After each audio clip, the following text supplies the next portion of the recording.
without further ado, this is the Midday Show. Tom Kelly in for Joe Giglio alongside Hugh Douglas. And now, as we get ready for Backs for Barkley, making the push for Saquon Barkley to win the MVP award, we bring in former Eagles great running back Brian Westbrook. Brian, join us now. Brian, thanks for joining us, man. Appreciate it. No problem. Good afternoon, fellas. How's everything going? Pretty good. Hey, B, I appreciate you being so flexible, man, because full disclosure, I screwed the time up that we were supposed to do this. And like B, true teammate he is, man. He's being real accommodating. I appreciate that, man. But B, anytime, brother. We've been sitting up here talking about this Saquon Barkley thing and what he's doing this year. Man, what is when you watch Saquon Barkley? Because we had a chance to see Saquon at the game, and we were out there, all the alumni. Man, what is about Saquon that makes him so special in your eyes? Well, I mean, just think about running backs that we've seen. We've seen power backs, guys that just are big and powerful and strong, and they just run down and mow over people.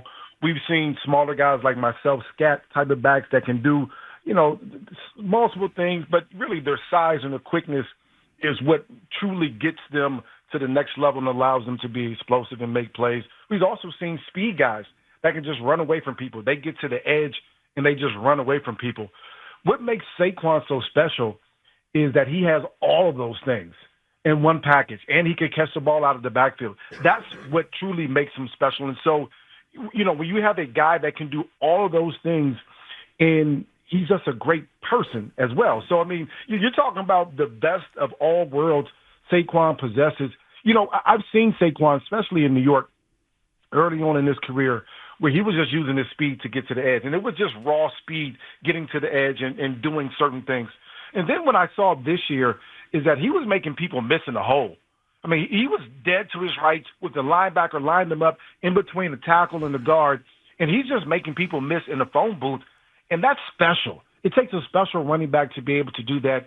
And we all understand what he was able to do when he jumped backwards over someone, which was a crazy thing to do.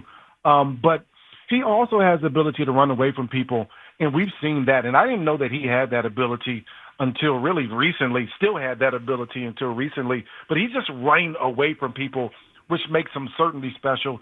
And when you talk about MVP candidates, you talk about people that make the difference in their team.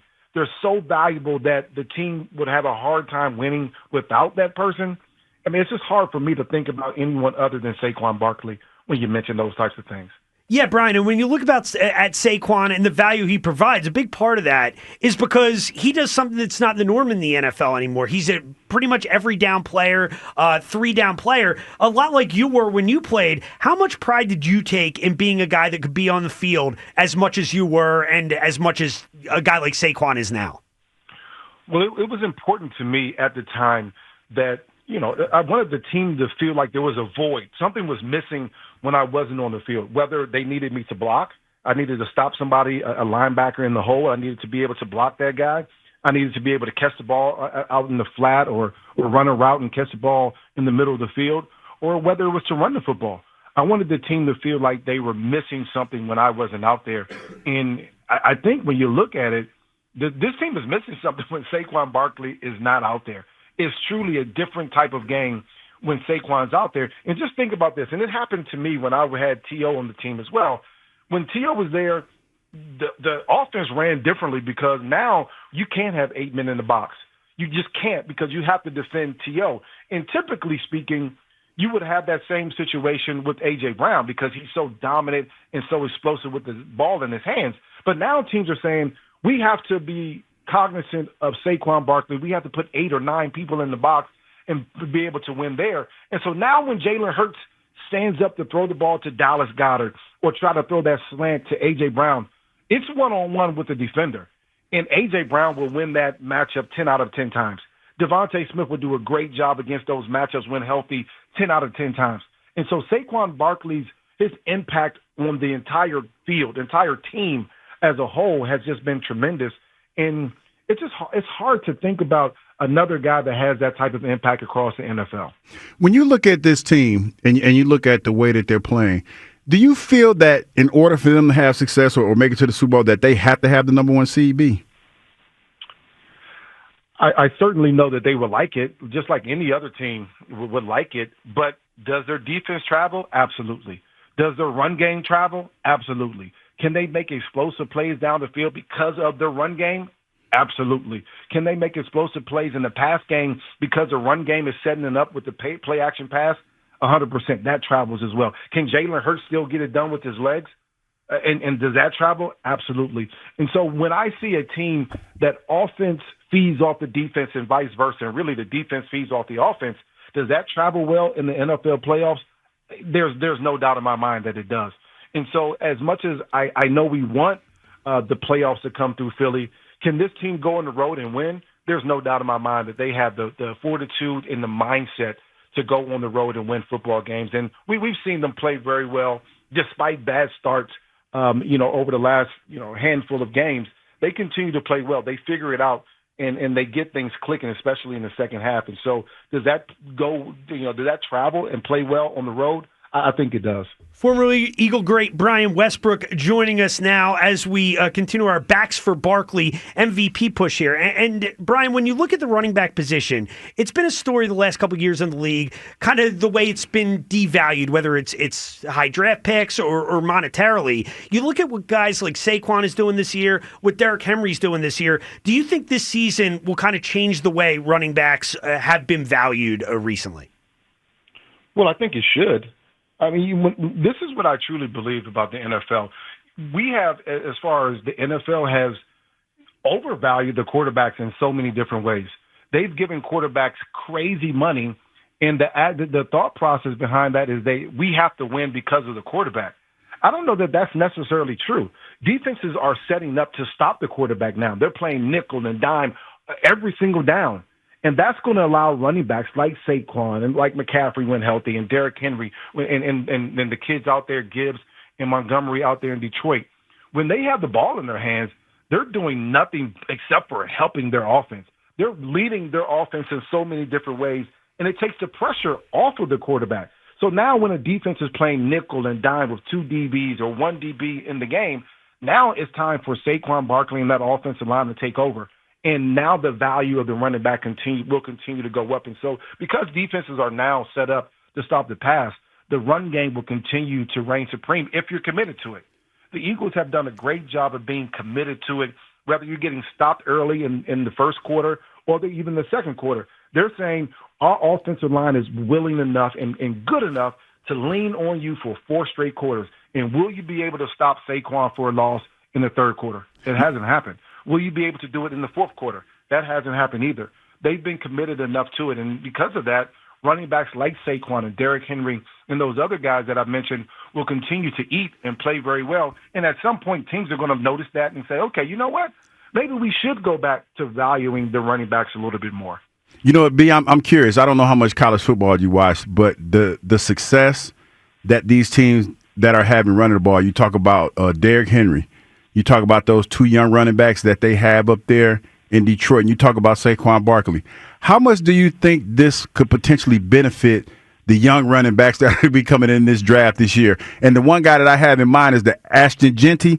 He's a young running back from Boise State, man. I don't know how much college football you've been watching, but, man, this young cat right here looks like a throwback. So with all of that being said, how much do you think it's going to help these young running backs that are coming up in the league this year?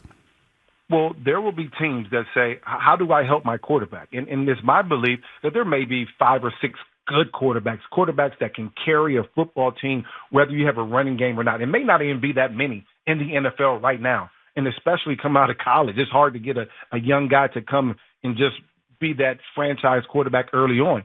So you need a run game to be able to help them. I mean, just imagine if Chicago, that has a young, talented quarterback in Caleb Williams, just imagine if they had a strong run game.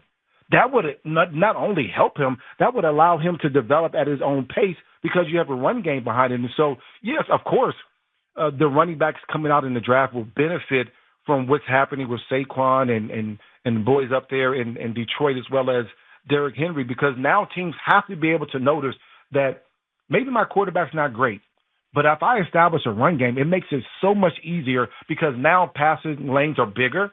Now I don't have to depend on my quarterback to win me games every single week. And so, of course, they would certainly benefit. Former Eagle running back Brian Westbrook on with us now. And Brian, just a couple more quick ones for you. One of the things we were talking about today was final week of the season. Say there's a situation where the Eagles have their seeding locked up, whether it's a 1 or the 2 seed, but Saquon is within reach of that all-time rushing record for a single season. Curious to get your take as a former running back. If you're Saquon, would you want to go for it if it's within reach in that spot? I'm not sure what Saquon would want. Personally, I would want it. Yeah. And as a running back, I would want it for myself, of course, selfishly, but I would want it for my offensive line. That means a lot to an offensive line. I talked to guys that were part of Eric Dickerson's record-setting year, and the offensive line was just as proud of that year as Eric Dickerson was. I've talked to guys that obviously that blocked for Emmett, and they're just as proud of what Emmett was able to accomplish throughout that time as Emmett was. And think about this, and no one really talks about it a lot, but I see it on every long run. I see A.J. Brown, a Pro Bowl wide receiver, all-pro wide receiver, downfield blocking. I see Devontae Smith. Obviously, Dallas Goedert does a great job at the end of the line. I see the wide receivers blocking. So to me, they care as well. So if you have an opportunity to go after that record, I certainly would want to. I know the question always is, well, is it the record, or you're more concerned with being healthy? I think especially if you get that 1 seed, you'll have a week off, so you'll have some time to get healthy and have some rest as well. But if I'm close enough to that record, that's a milestone. That's a statement for your career. I certainly would go after it. And one more for you here, Brian. Obviously, the big talk is around Saquon and the MVP award. Do you think, considering what he's done this year, Saquon should win the MVP? There's no doubt in my mind. And maybe I'm just too close to it. Maybe I'm too invested at the running back position. Maybe I'm too invested in Philadelphia. But I truly believe when you talk about having the best season in the NFL, Saquon is having that, especially if he gets that rushing title. There's no doubt in my mind. The only other person that I could consider at this point, maybe Josh Allen, if you're talking about a quarterback. But there's no other position in the NFL, player in the NFL, that's having the impact that Saquon is having. He has, great plays. You look at his highlight film. I mean, you're talking about long runs. He has long runs. He has amazing plays, jumping over people. He has catches in the end zone where he's barely getting his feet in bounds. He's doing special things this year. That's the definition of MVP, doing special things and allowing and helping your team to win. He is the true MVP. There's no doubt about it in my mind. Well, former Eagle great running back Brian Westbrook, thank you so much for joining us, Brian, to talk about Saquon and this incredible season. Thanks for hopping on today. Thanks a lot, B. Appreciate you. Thank you, guys. Take care. All right, thank you to Brian Westbrook. How about that, Hugh? No doubt in his mind. Yeah, man. I mean, this is a special season for a number of reasons, but it's really special because of what Saquon Barkley has brought to the table. What he, along with Derrick Henry and the young running backs from Detroit, have brought back to the game. Man, I tell you, it was great to see, just like watching all these NFL shows that are being played now, to see all the running backs of my time. Christian Okoye, good to see him. Bo Jackson, grew up being a big Bo Jackson fan. Eric Dickerson, and to have all of those guys, talk about waxing nostalgic. Barry Sanders, and talking about what the game used to be, and it looks like we're starting to get a little bit of that back. And on top of that, I mentioned a young back from Boise State, Ashton Jetney. He's a young guy who I know a lot of people don't watch a lot of those games, but man, when you see what he's able to do, it just makes you wonder what it's going to look like when he gets into the league. Bijan Robinson, another guy Kyle was high on. You look at these young running backs, man, and it just feels like there has been a resurgence in the need of a position that just, 2 years ago looked like it was on life support. Yeah, it feels like it's coming back. And when you look at Brian, and that's why Brian, I thought, was such a special player. And you talk about guys you grew up watching. I mean, Brian was one of the guys I grew up watching and loving to watch play because he was so unique as a smaller guy. Like, you look at Saquon, Derrick Henry, they're what you'd envision 3-down backs to be, but Brian was a 3-down back while being a smaller guy. Yeah, man, and I never forget when Brian had that 2,000 all-purpose yards a year. Yeah, 06 and 07, man, he was incredible. Lil Boots, man, was the guy, like, he was hard. My biggest fear when we used to do scout team when he was a younger player was when he was in space. I had nightmares when we were playing, like we were getting ready to play Marshall Faulk, and he would have to play Marshall Faulk, and they say, Hugh, you have if we call a blitz and he leaks out, you have to pick him up. And listen, you talk about nightmares because he's so small, and when he catch the ball, he turns around and it's almost like he just freezes you. You know what I mean? So he was a special player, man. No question about it. And as a kid playing Madden, too, most unstoppable play. 4 verticals, Brian Westbrook, halfback option coming out of the backfield. Nightmares. You completed every time. Man, Brian nightmares. Westbrook gets a middle linebacker every single time. I just wanted to point out, because, Hugh, I'm glad you brought up Bijan in front of TK, who was starving for a Skoronski guy. I mean, we were both wrong. Well, sure. Juicing for Jalen. But I was way closer to the right side of history. Like, I was trying to get a good running back behind this offensive line for a while. Playing, right? Screw Skoronski. He's fine. He's good. Listen, we got a running back here, and he's only just about to break the NFL rushing record and win the MVP. So, okay. I would just like to say, toot your own horn. Screw you, I was right. Bijan is not Saquon. No, he's not. But the point is, a good running back plus this O-line was a good thing. Screw your guard. They signed Becton, and everything was fine. You still wanted them to take Bijan over Jalen Carter. That would have been a terrible pick. Not necessarily. I didn't think Jalen Carter would be there. I think we can agree we're both wrong. Okay, Jalen Carter was the right pick, right? Not going there. Well, that's the way I'll look at it. Maybe Bijan. I don't know. I got to check Skoronski's stats. I got to see how many pancakes he's got. Guard stats. Yeah. Good luck. I can't wait to hear your breakdown on guard stats. Yeah, he's playing guard for a 3-win team, so I might have to defer to Kyle on this one. 215-592-9494 if you want to get in. Right back to all the phone calls coming up. You can get in on the Saquon stuff. And do the Eagles need the 1 seed in your opinion? And coming up, we did promise you Saquon audio about the Eagles rushing record. We'll play that for you next as well. Tom Kelly in for Joe Giglio alongside Hugh Douglas. This is the Midday Show, Sports Radio 94 WIP.